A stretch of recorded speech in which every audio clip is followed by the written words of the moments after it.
Assalamualaikum warahmatullahi wabarakatuh.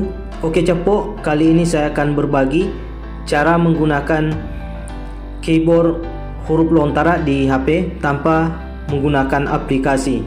Oke, langsung saja. Yang pertama kita lakukan adalah klik setelan di HP kita.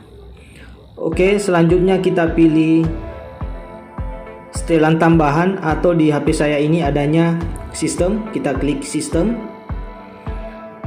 Oke, selanjutnya adalah kita masuk ke bahasa dan masukan. Di situ ada tulisan Gboard.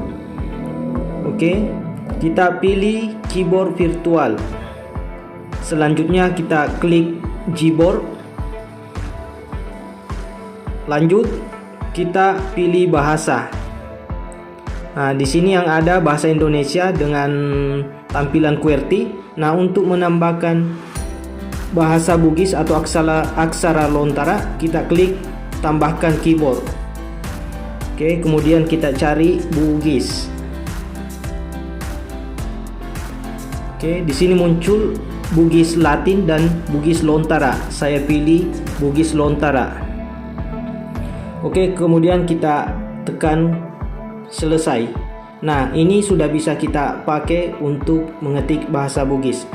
Kita langsung tes. Oke, di sini tampilannya masih QWERTY. Untuk memunculkan huruf lontara, tinggal kita tekan bulatan di samping tulisan Indonesia atau di samping spasi. Nah, ini dia. Ada 27 huruf lontara.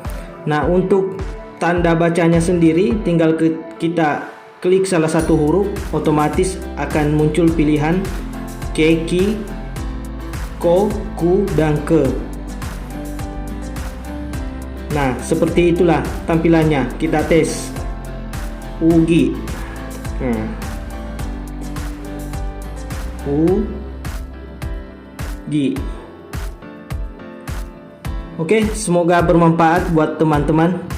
Silakan mencoba.